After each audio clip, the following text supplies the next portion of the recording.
Well. This is a good lesson to discuss after Pastor Ivan's talk about Nehemiah.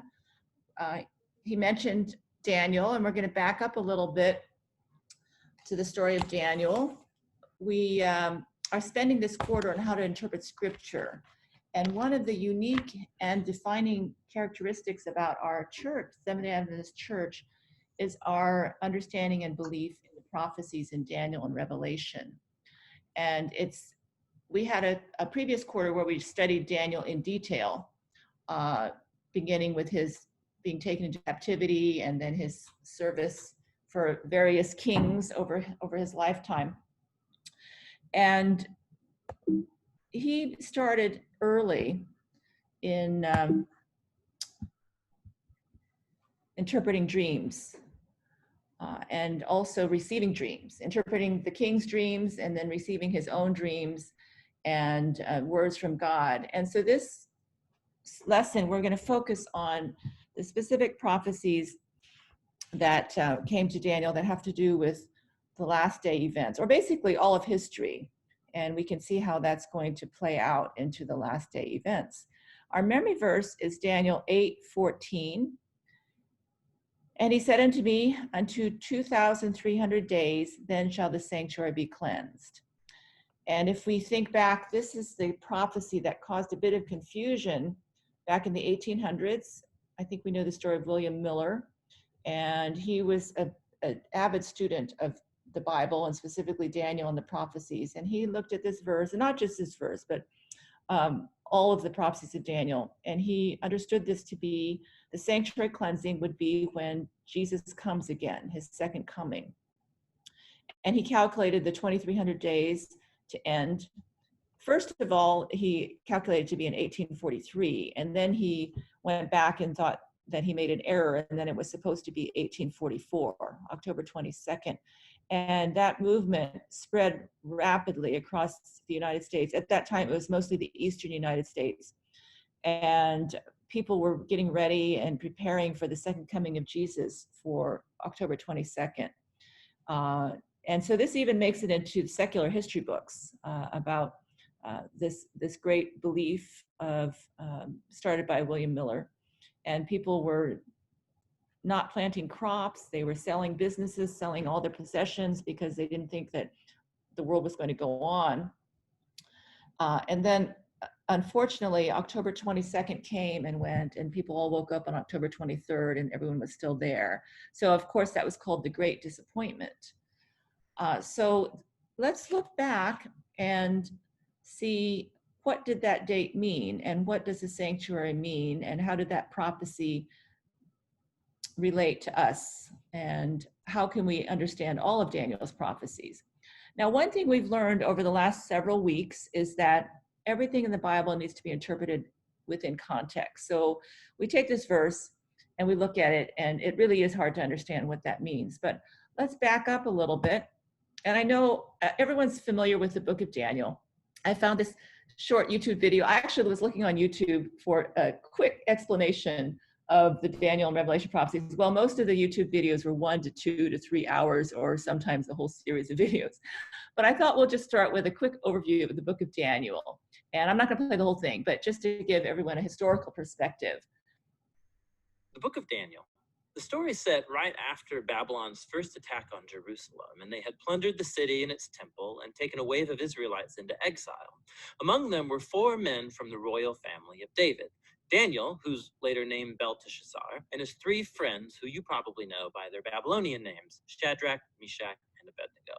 This book tells of their struggles to maintain hope in the land of their conquerors. The book's design seems pretty simple at first. Chapters 1 through 6 contain stories about Daniel and his friends in Babylon, while chapters 7 through 12 contain the visions of Daniel about the future. But this 2-part shape is made even more interesting by another design feature, and that's the book's language. It begins in Hebrew, the language of the Israelites, but chapters 2 through 7 are written in Aramaic, a cousin language to Hebrew spoken widely among the ancient empires. But then in chapters 8 through 12, it goes back to Hebrew. This design shows how chapters 2 through 7 are a coherent section, but it also highlights the importance of chapters 2 and 7 for understanding the later chapters of the book. Let's just dive in. Chapter 1 introduces the basic tension of the first half of the book. Daniel and his friends, they're really wise and capable, and they're recruited to serve in the royal palace of Babylon. But they're pressured to give up their Jewish identity by living and eating like Babylonians and violating the Jewish food laws found in the Torah. So they refuse, and they choose faithfulness to the Torah, and it puts them in danger. But God delivers them, and they end up being elevated by the king of Babylon. After this begins the Aramaic section, which you'll see has this really cool symmetrical design. So first, the king of Babylon has a dream that, it turns out, only Daniel is able to interpret. It's about a huge statue made of 4 types of metal, and it symbolizes a sequence of kingdoms, and the head is Babylon. But then a huge rock comes flying in, and it shatters the statue, and it becomes this huge mountain. Now, this dream is the first of many symbolic visions in the book, and this one introduces the basic storyline of them all. Daniel says that the statue represents a train of human kingdoms following from Babylon, and they will all fill God's world with violence. But one day, God's kingdom will come and will confront and humble the arrogant kingdoms of this world and fill the world with the healing justice of God's reign and rule. After this, chapter 3 tells the famous story of Daniel's 3 friends who refused to bow down and worship a huge idol statue, which, like the statue in chapter 2, represents the king and his imperial power. So the friends are persecuted. They're thrown into a fiery furnace, but God delivers them from death, and they're exalted by the king, who now acknowledges their God as the true one. After this come a pair of stories about 2 Babylonian kings, the father, Nebuchadnezzar, and then his son, Belshazzar. They're both filled with pride because of their imperial power. And so, like in chapter 2, God warns them both through dreams and then visions, which, also like chapter 2, only Daniel can interpret. He says that both kings are to humble themselves before God, and both kings arrogantly resist. So Nebuchadnezzar is stricken with madness. He becomes like a beast in the field. But then he humbles himself before God, and his humanity returns to him. He's restored as king. This is in contrast with his son, Belshazzar, who doesn't humble himself before God, and he's assassinated that very night. Now, these 2 stories draw this imagery from Genesis chapters 1 and 2 and Psalm 8, where humans are depicted as the royal image of God. He's given them authority to rule over the beasts of the field and the birds of the air on behalf of God, who is the world's true king. But when human kingdoms forget that, when they rebel and make themselves and their power into a god, they become less than human, like violent beasts who will face God's justice. Which brings us to chapter 6, the pair of chapter 3. And this time it's Daniel who's being persecuted because he refuses to pray and worship the king as a god. And so, like the friends, he's sentenced to death and he's thrown into a lion's den. But God delivers him from the beasts, and like the friends, the king exalts Daniel and praises his God, which brings us to chapter 7. It's the pair of chapter 2 and the center of the book where all its themes come together. It's another dream, but it's Daniel's this time.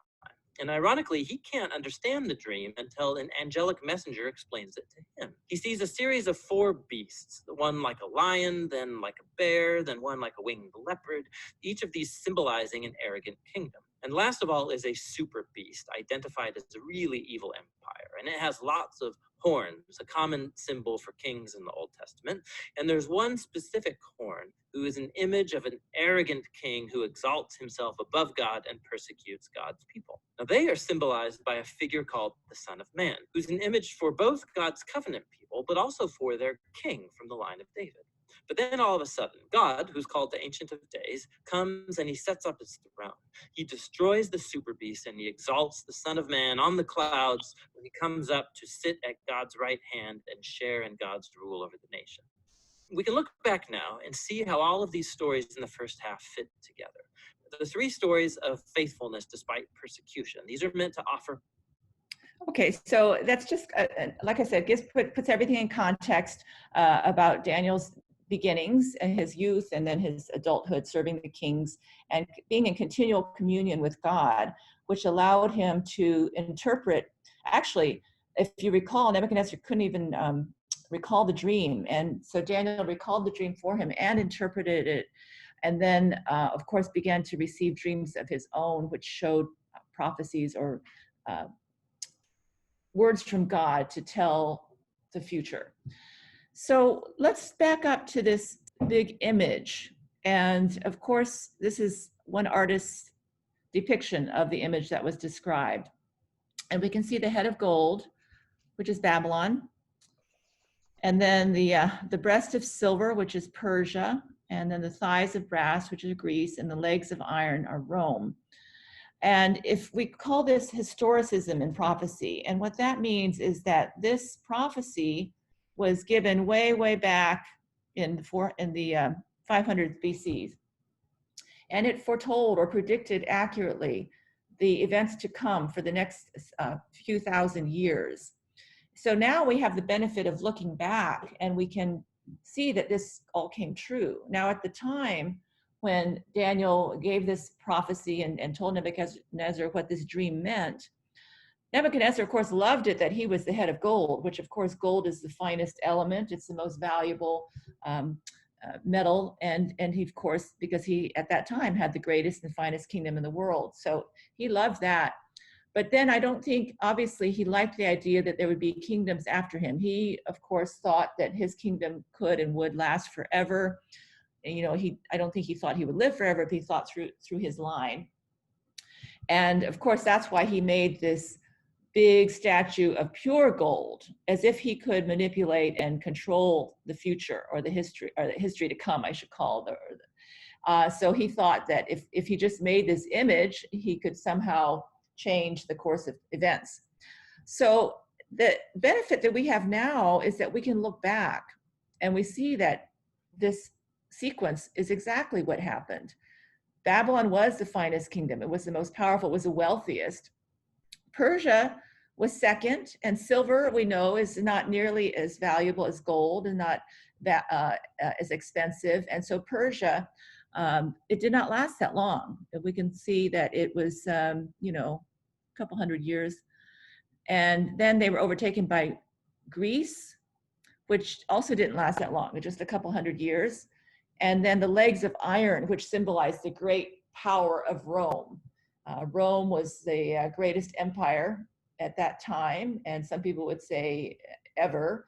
It basically conquered all of the surrounding nations, and not only conquered them, but basically enslaved them. It was a cruel power.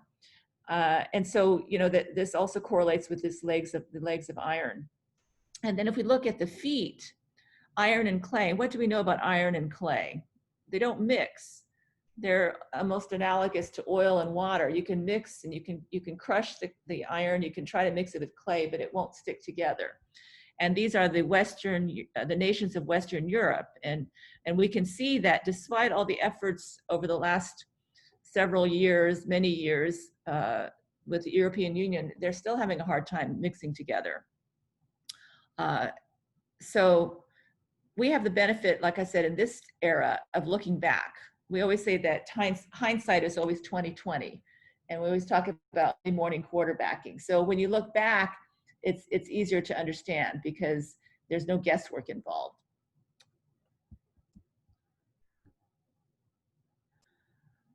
And these dreams and prophecies are full of symbols. And how, you know, I think if we've grown up Adventists or taken any Bible classes, we kind of assume we know what these symbols mean. But what is the basis for our interpretation? If I could ask anybody, to look up Numbers 14:34.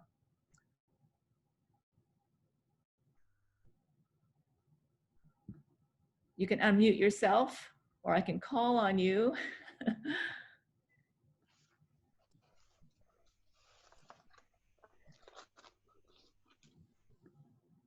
Let's see. Eeny, meeny, miny, mo. How about I call on someone at the Chung family?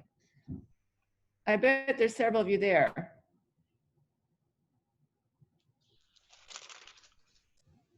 I hear some pages turning.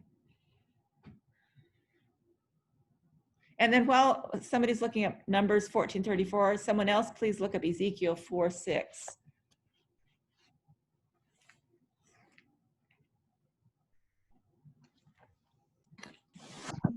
This is Lee Hong. I could read Numbers 14:34. For 40 years, 1 year for each of the 40 days you explore the land, you will suffer for your sins and know what it is like to have me against you. Yes, and so what is the context of that statement? if you recall, the children of Israel had been wandering in the wilderness for 40 years already, and they came close to this promised land and sent 2 spies over there, Caleb and Joshua. And well, actually not just 2 spies, they sent several spies, and the spies came back, and what kind of story did they tell? Giants. Yes. So what did they feel like next to the giants? Grasshoppers. Grasshoppers. So it's a little hard to imagine now, but if you've ever been around like some basketball players, you don't necessarily feel like a grasshopper, but you feel rather short. And one year I was watching the Olympics with Whitney, and we were watching the US swim team. And I think you don't realize it on TV, but they were talking about how tall the swimmers were. And they said the shortest one was 5'8". So I'm 5'8", and I was thinking myself as pretty tall. And I think, wow, I would feel short next to the swim team. So they must have felt not only short, but weak compared to the people there. Now, I don't know if that was real or not. I don't know. We know that some races are taller than others, but I think that was not literal, but symbolic of their fear and insecurity.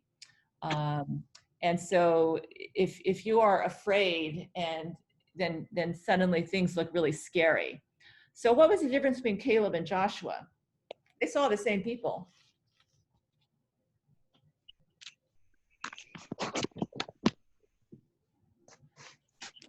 They kind of say that if God, promised to give it to us, let's go. Yeah. I mean, they didn't feel like grasshoppers. They knew that God was more powerful than any giant. They knew that God would help them overcome, and all they saw were the good parts of the land, all the things that God had already promised, that this land was beautiful, it was fertile, it was flowing with milk and honey. So anyway, that's the context for this year-day interpretation. And it shows that God often will speak in years. He'll say a day when he means a year. And let's look quickly at Ezekiel 4:6. Somebody can look up that.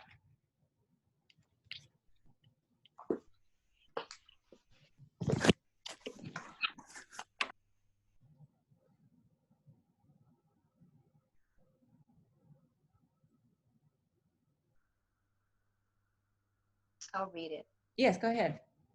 And when you have completed them, lie again on your right side. Then you shall bear the iniquity of the house of Judah 40 days. I have laid on you a day for each year. Yes. So again, God is saying that he is basically assigning a year for each day. So that's what allows us to make these interpretations in Daniel's prophecies. And then if you apply this interpretation, and we'll go later, I'll show you the timeline, then it makes sense. It doesn't really make a lot of sense to talk about a week of time, or 49 weeks of time, or 70 weeks of time. I mean, basically that would just barely be a year. And Daniel certainly lived more than a year beyond receiving these prophecies, and these events didn't happen. So that's how we can interpret the day to mean a year. And what about the beasts? What do they mean?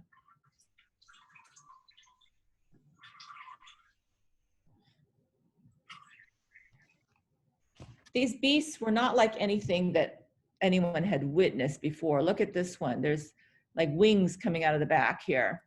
And then this other great terrible beast had horns. So this is just an artist's depiction of how Daniel described them. And we don't know exactly what he saw. We can't see into his mind's eye, but he described them pretty in quite a bit of detail. So whatever they were powerful. They were not earthly beasts that anyone recognized. And the context, again, is very important. Throughout the Bible, we hear prophets talking about countries and kingdoms and powers as beasts. And so that's how we know that this is how we can interpret these dreams. So then there's talk about this little horn. Again, this is an artist depiction. I doubt very much it is exactly like that. But let's go back to Daniel and look at Daniel 7.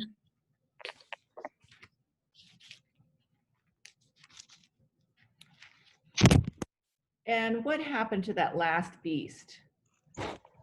There were lots of horns. There were 10 horns.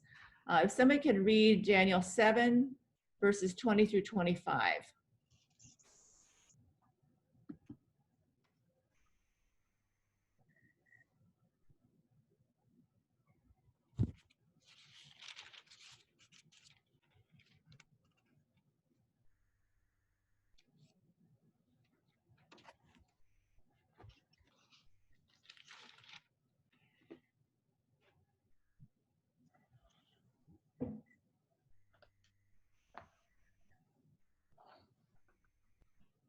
Yeah, anyone can just take a look in your Bible.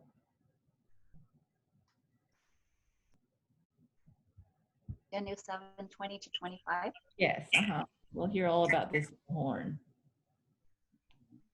And the 10 horns that were on its head, and the other horn which came up, before which 3 fell, namely that horn which had eyes and a mouth which spoke pompous words, whose appearance was greater than his fellows.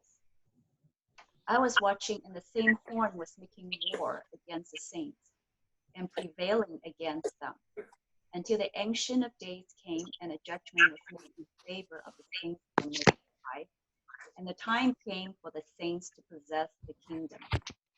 Thus he said, the fourth beast shall be a fourth kingdom on earth, which shall be different from all other kingdoms, and shall devour the whole earth, trample it and break it in pieces. The 10 horns are 10 kings who shall arise from this kingdom, and another shall arise after them. He shall be different from the first ones, and shall subdue 3 kings. He shall speak pompous word against the Most High, shall persecute the saints of the Most High, and shall intend to change times and law. Then things shall be given into his hand for a time and times and half a time. Yes, and then if we look at the next chapter, Daniel 8, again talks about this little horn and describes it very similarly. I'm just going to read a few of those chapters. Daniel 8:11, this little horn, well, first of all, it describes it grew exceedingly great. It magnified itself to be equal with the commander of the host, that's capitalized C, and removed the regular sacrifice from him, and the place of his sanctuary was thrown down.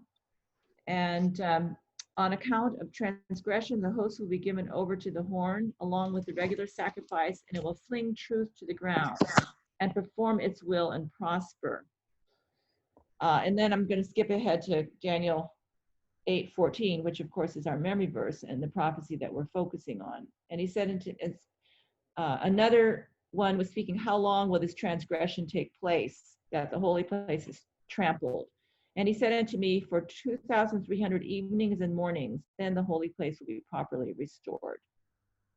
So let's look back at the description of this little horn. It persecutes, which is not that unusual for any of the kingdoms. Like I said, all of these kingdoms, starting with Babylon through Medo-Persia, Greece, and Rome, persecuted. They not only subdued people, they made them slaves, they took away their freedoms. But let's see what else it said. It says it exalts itself. It was blasphemy. What does blasphemy mean?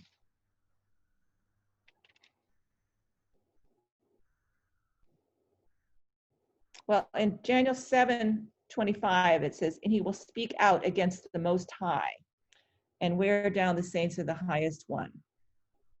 So blasphemy means someone or some entity or some power thinks that they are greater than the one God that we believe in. Of course, that's what Jesus was accused of when he claimed to be the Son of God. He was accused of blasphemy. So, you know, we believe in God, God the Father, Son, and Holy Ghost, and we don't believe that there's any other person or power that can be elevated to that level. The other characteristic is that this power will target God's people. Here it says, he will wear down the saints of the highest one.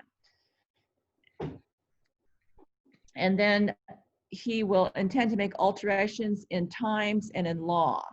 So he will seek to change God's law and God's time. So what is God's law? We can interpret God's law to be the Ten Commandments, but God's law is even greater than the Ten Commandments. The Ten Commandments is part of God's law. God's law is love of God and love of man. God's law includes personal relationship with God and following God's will. So all of those embody God's law, which this power is trying to trample. And it says this power will extend until the end of time, and then what happens? It's destroyed.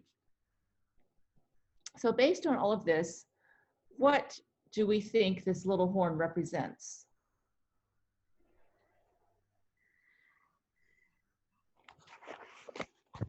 Papal power of Rome. So papal Rome. And how has papal Rome fulfilled all of these characteristics? So how is it self-exalting and blasphemous?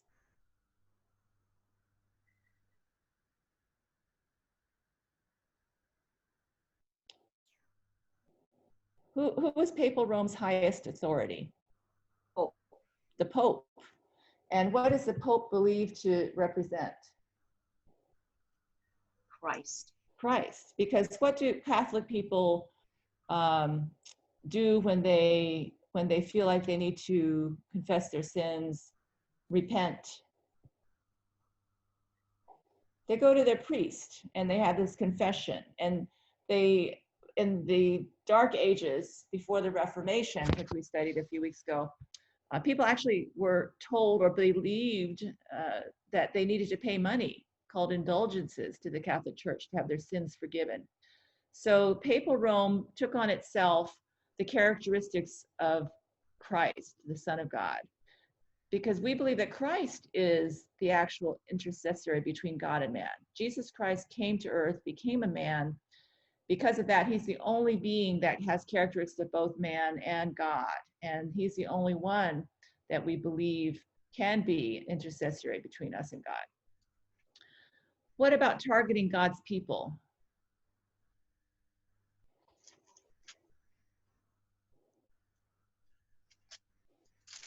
He persecuted the religious. Yeah, so definitely persecuting anybody who did not believe exactly what papal Rome or the Catholic Church taught. So that included the reformers during the Reformation. What happened to the reformers? A lot of them burned at the stake. Burned at the stake. They were killed. They were tortured. And then also during the Crusades, papal Rome was trying to extend the religion to other countries and kingdoms through force, and so they were trying to force Muslims, Jews, anyone who did not believe in the Catholic Church. So that was definitely targeting God's people. And then what about changing times and law? Sabbath to Sunday. Yes. So I think we talked in a previous lesson. I'll just remind you how did that happen? How did that change take place? During the time of Constantine, the Emperor Constantine. Yes, so Christianity was taking off like wildfire after Christ's death, and the apostles were spreading the gospel, and it was taking over the beliefs of the Roman Empire. And so I neglected to mention, talking about persecuting God's people. In the early days of the Christian church, the Christians were terribly persecuted. They were brought to, the big coliseums, and lions were brought out to kill them, and they were tortured and killed. And despite all that, the message of the gospel of Christianity spread. So the early Christian church was growing rapidly.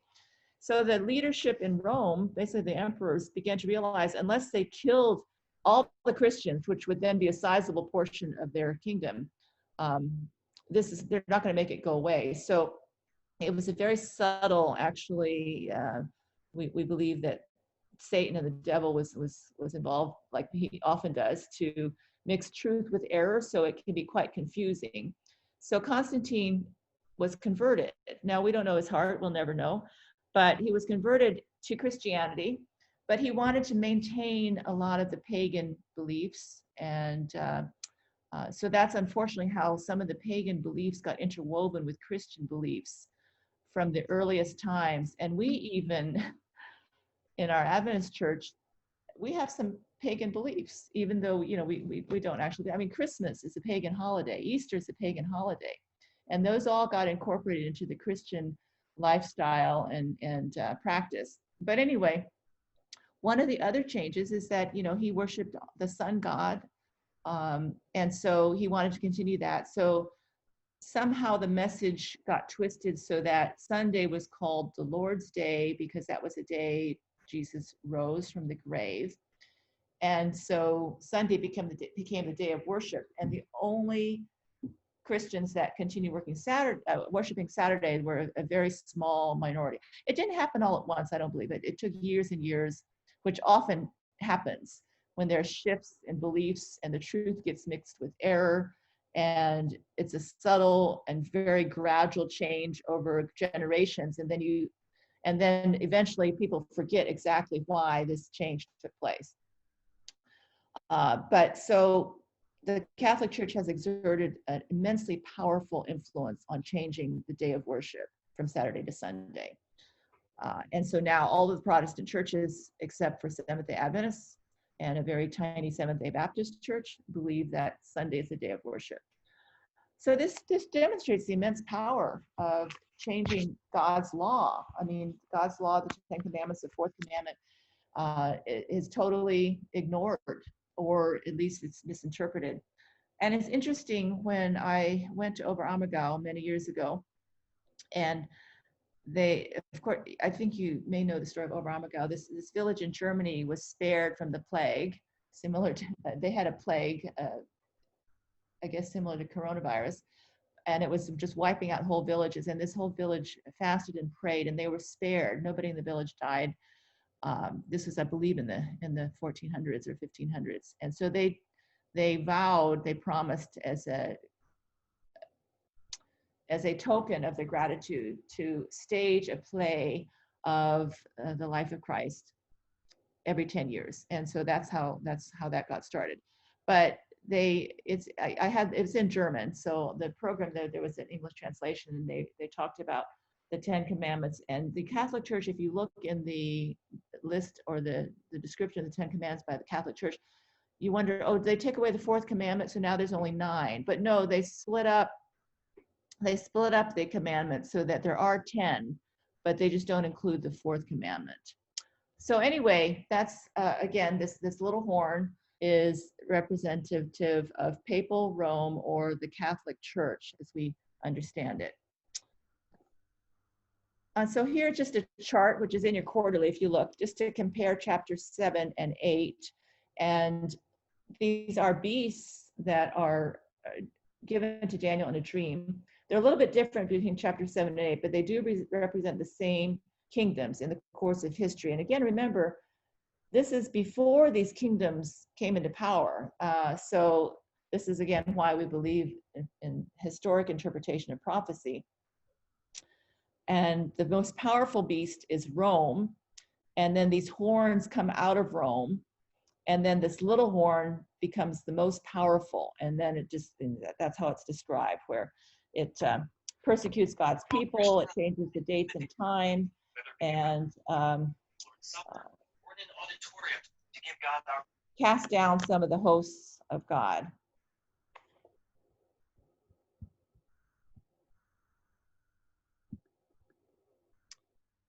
So this brings us to Wednesday's lesson, the investigative judgment. Now, this is a unique Adventist belief, and I probably shouldn't admit this, but I look up a lot of stuff on Wikipedia, and I just was curious what they had to say about the investigative judgment. And of course, there is an entry. Wikipedia covers everything, and I read it, and it's actually fairly accurate, I think. It is a unique Seventh-day Adventist doctrine. We could spend the whole day or weeks or months discussing it. And it's one of the basic tenets of our beliefs. I mean, our church arose out of the Millerite movement after the Great Disappointment. And our church arose in part because the interpretation was erroneous at first, when William Miller believed that the cleansing of the sanctuary meant that Christ would come. So what we understand it to mean is that when Christ moves from the holy place to the most holy place in the heavenly sanctuary. And if you have time and nothing better to do, I think it's good to study the investigative judgment, because I've had people ask me about it, and it is a little hard to explain in a very short conversation, but I think we should at least have a concept of what that means, because like I said, it's one of the basic tenets of our belief. That let me go on to my next slide, which shows this timeline. So the 2300 days or years is in Daniel 8, and then Daniel 7 and 8 talk about other time periods, the 70 weeks. If we do the day for week prophecy interpretation, that we know that a day is a year, so a week is 7 years, and 70 weeks would be 490 years. And so the command to rebuild Jerusalem was 457. If we go 69 weeks, that takes us to 27. That was when Jesus was baptized, and the prophecy talks about during the 70 weeks, the middle of the seventh, the last week, Jesus would, well, he didn't, that probably doesn't say, but it would be cut off. I can't remember the exact words here.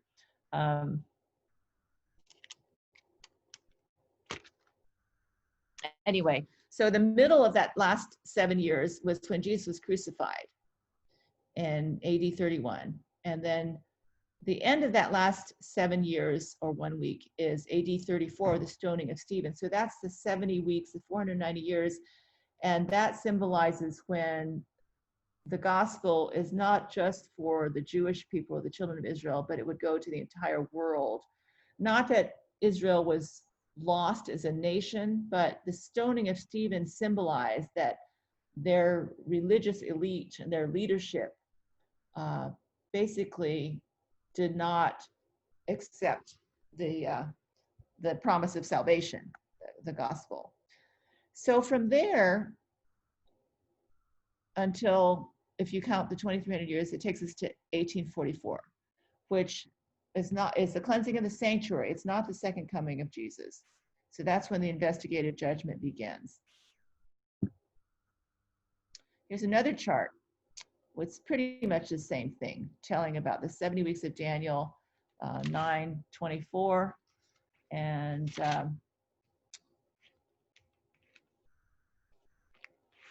Daniel 9:24 says, 70 weeks have been decreed for your people and your holy city to finish the transgression, to make an end of sin, to make atonement for iniquity, to bring in everlasting righteousness. So this is the fulfillment of God's promise to Abraham, that he would bless Abraham's descendants, bless the nation. And as we know from studying in the books of First and Second Samuel, First and Second Kings, First and Second Chronicles, for hundreds of years, the kings and the people went back and forth from apostasy, brief periods of returning to the worship of the true God, but mostly apostasy, so that finally God allowed them to be conquered by Babylon and taken into slavery. And so here he's telling Daniel, I've given your people so much time already, and they were truly blessed. They had direct communication from God to their kings and their prophets, and despite all that, they kept on leaving God. So this is basically saying that time is going to be cut off, or there's a limit to God's everlasting patience. I guess that's a little bit of an oxymoron, a limit to everlasting patience. But anyway, after the 62 weeks, the Messiah will be cut off and have nothing. And so here we're talking about crucifixion. And then at the end of the 70 weeks, when Stephen was stoned by the religious leaders, that symbolized the end of the 70 weeks, which was basically the end of the grace period for the nation of Israel. But again, like I said, that doesn't mean that Israel was lost. It's just that as a nation, they basically forsook God. And the gospel will be preached to the Gentiles. And then these 1260 years, if we look back to Daniel 7:25, talking about the little horn, and he's going to wear down the saints and make alterations in times and law. They will be given to his hand for a time, and half a time. So what does that mean? Time, and half a time. So that's basically the 1260 years, the dark ages of papal supremacy. Time, and half a time is basically time times and half a time. So that's 3.5 times. And that's considered 3.5 years. A year is considered 360 days or 360 years. So if you do 3 times 306, 3.5 times 360 is 1260. So that's just a short version of how that interpretation was made. And if we look what happened starting in AD 538 to AD 1798, if you recall, 1798 was when the French Revolution was in its height, and the Pope was temporarily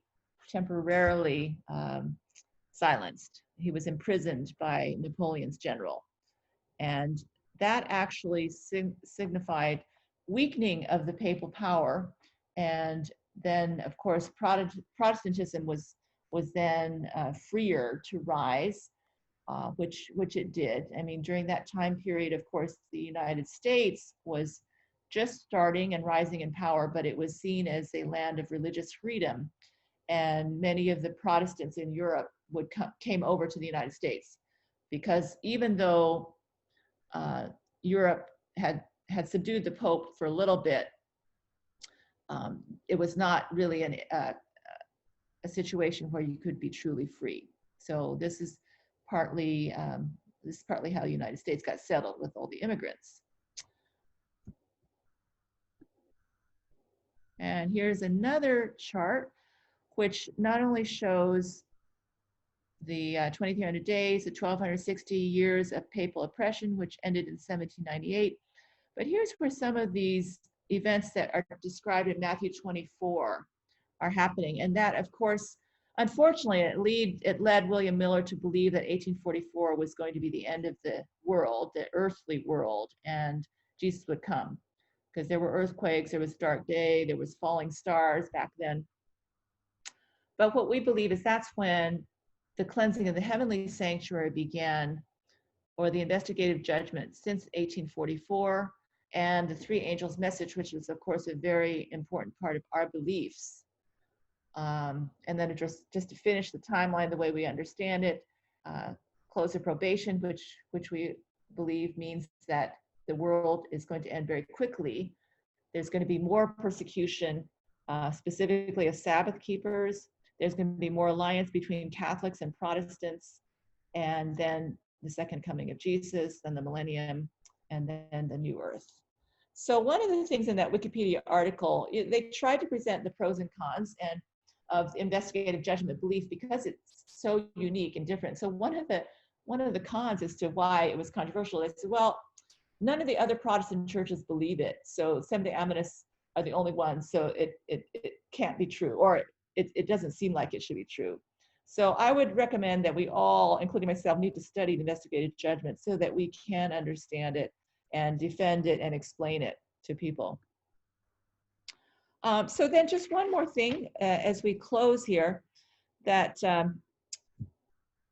another way we look at prophecy is actually within the Bible. Even though, for example, in the New Testament, it had only been a few hundred years since some of these prophecies were made, the New Testament authors, including the disciples and Paul, would refer back to events that happened, and we call that the type and the antitype, to show how history and prophecy correlate and they're accurate. So let's just look at a few of these. If somebody could look up Matthew 12:40, and at the same time, somebody else look up John 19:36, and we'll just read a few of these.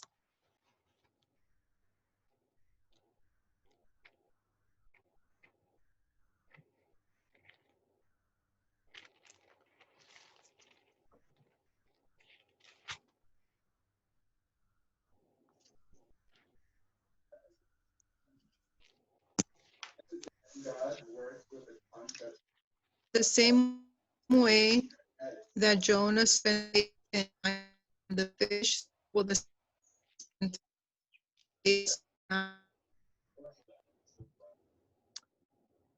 Yes, I think the sound wasn't that great, but it's referring to Jonah. Jonah was in the belly of the sea monster 3 days and 3 nights. So shall the Son of Man be 3 days and 3 nights in the heart of the earth. And what does that mean?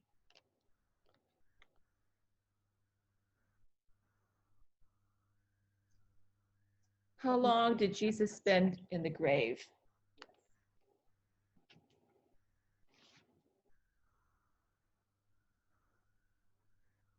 So he was crucified on a Friday, right? Friday, Saturday, Sunday. He spent 3 days in the tomb, and then Sunday he rose. So here Matthew was, actually Jesus himself was predicting his own death, burial, and resurrection.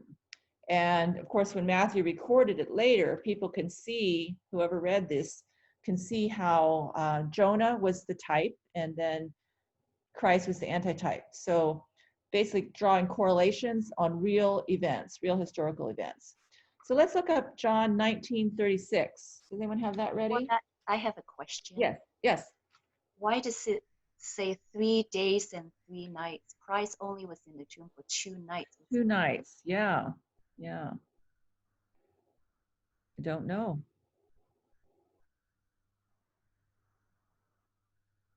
Anybody else have a answer for that?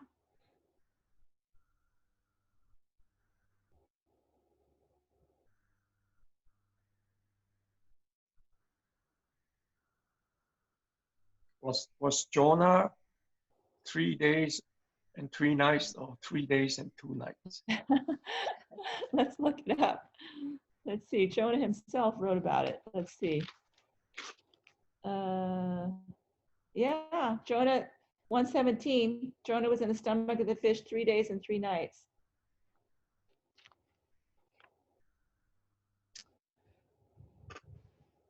Well, unless you Jesus was dead on Friday night, unless you don't consider that he wasn't in the tomb, but he was in the tomb on Friday night. That's true. Friday, Saturday, and then Sunday. So yeah, I don't know. It was definitely 3 days, but it does seem like it's 2 nights. Right. Well, one more question we'll have when we get to heaven. All right, let's look at John 19:36. I could read that. Yes. These things happened so that the scripture could be fulfilled. Not one of his bones will be broken. Yeah. And then the next verse said, they shall look on him who they pierced. And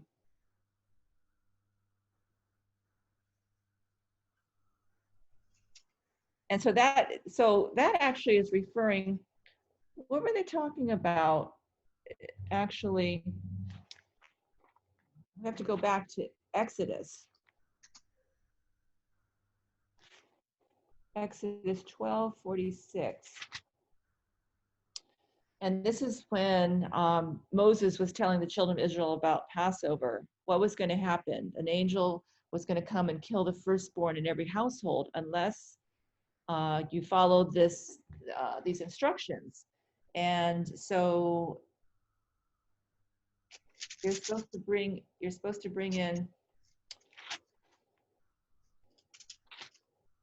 see. I think the lamb wasn't supposed to. Right. No bones in the lamb are supposed to be broken.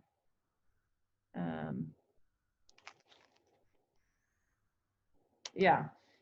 Exodus 12:46. It is to be eaten in a single house. You are not to bring forth any of the flesh outside of the house, nor are you to break any bone of it. So, as we know, the Passover is actually a symbol also of Christ dying. The lamb is a representative of Christ dying to save us. Otherwise, we would all be killed by the angel of death. So this is a description that all of the Israelites, all the Jewish people would understand, because they've been celebrating Passover for hundreds of years. And so that also should help. So obviously Jesus' disciple and most of the people that Jesus came in contact with while he was on earth did not understand his true mission. But after he died and then rose again, it started to maybe make sense. Why did they have all these rituals, these holidays, these celebrations that they had in their culture? It was all pointing to the coming of the Messiah. And so that helps people understand, there is an overarching theme, or there's a message that comes with all of God's words to us. These prophecies have a literal, or I should say the symbols, the rituals that they followed had a meaning in history. In other words, they celebrate Passover to commemorate their history in Egypt. And it also was pointing forward to Christ being the lamb, the unblemished lamb, no bones were broken, etc. So there are a few other verses there you can write down and look up later, but I think we're running out of time a little bit.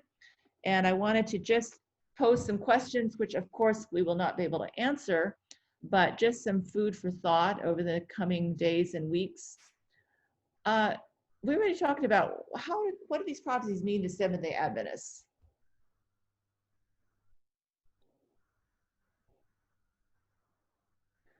One thing is they make us unique among all of the Protestant churches. And so one of the ways that I think one of our most effective ways of reaching people through friendship, through evangelism, is through discussion of Daniel and then Revelation. The Daniel Revelation prophecy seminars are usually very well attended. I remember going to many actually over the years, beginning as a child. And I find it fascinating.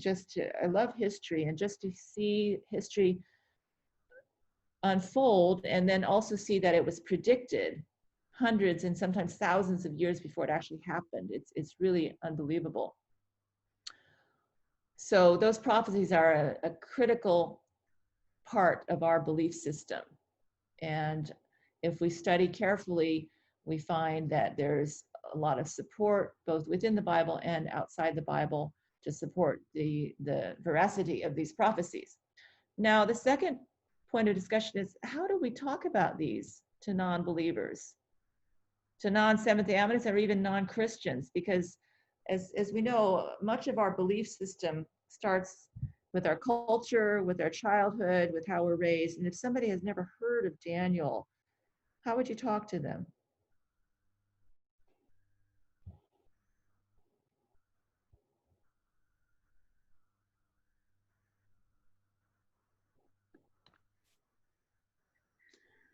But we believe in a God, and these prophecies, they point to a God. So our presentation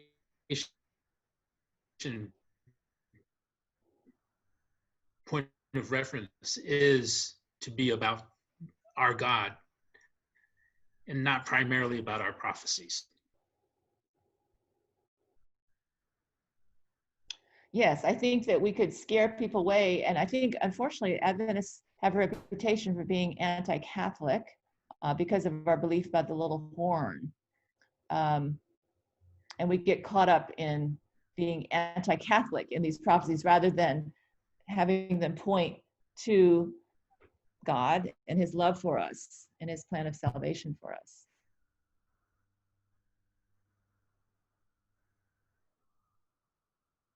How about for someone who doesn't believe in God or believes in a different type of God?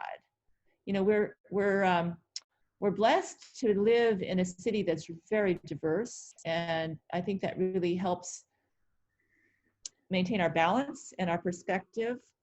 And despite that, though, we do tend to just hang out and talk with people that have similar beliefs. I had an interesting conversation with one of my residents a little while ago, and she said, you know, I've discovered that I tend to only talk to people who believe similarly to the way I do. And it's natural. It's natural to do that because life is a little more harmonious when you all believe the same thing. But I think that we have to remember what it is, why it is that we're here. Remember the three angels' messages. Remember the gospel that has to go out to every kindred, tongue, and people. So we need to sharpen or improve our antenna, our antenna ability to be sensitive to people that have different beliefs, to not be judgmental, to be open-minded. I mean, you know, we like to think that we understand prophecies, we read our Bible, we are the remnant church that keep the commandments of God and the faith of Jesus. And that can give you a little bit of arrogance, which I think we really have to fight against. Does anyone have any experiences talking to people with different belief systems?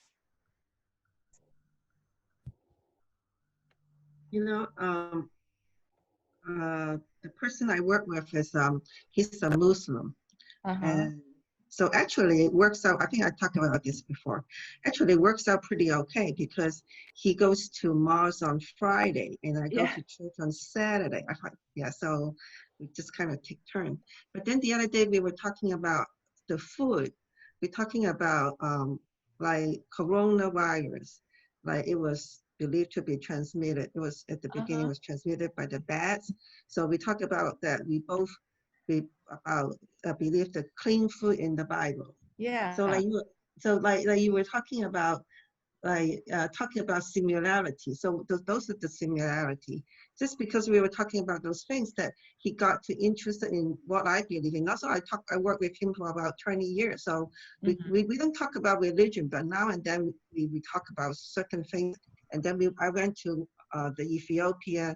He's an Ethiopian. We went to the Ethiopian restaurant. He took us there for one Christmas, and it's very interesting food. And a lot of good food there at Ethiopian restaurants. Yeah. Yeah. So I think when occasion comes, it can strike a conversation on similarity, or even with Muslim, or even with Buddhists like. Ron has a very good friend. He's a Buddhist. I mean, not Buddhist. He believes in Buddhism, and they talk about eating vegetarian food on the 15th and the 1st of the month and things like that. What his will about being a good person, you know, that interests us, and then what we believe that interests him too. It's not we trying to convey each one of us to be in their religion or in our religion, but we got interested in each other in what they believe. Yeah, yeah.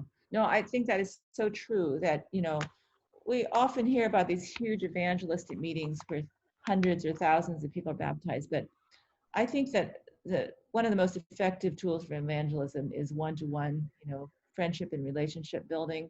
It doesn't seem very efficient, you know, because how many people can we individually come in contact with and make friends with? But I think it is one of the most effective ways, and I think it's one of the ways that we can not only reach out to people but keep people in. And so same thing with our church day to day. If somebody comes, I know we're obviously unusual with Zoom, but if somebody comes to our church eventually when we start meeting, if they don't make friends with anyone in the church, they're not going to come back for our scintillating sermons and you know, high quality programs. They're going to come back because of the friendships they form. So anyway, I think we're out of time. Let's just close with a quick word of prayer.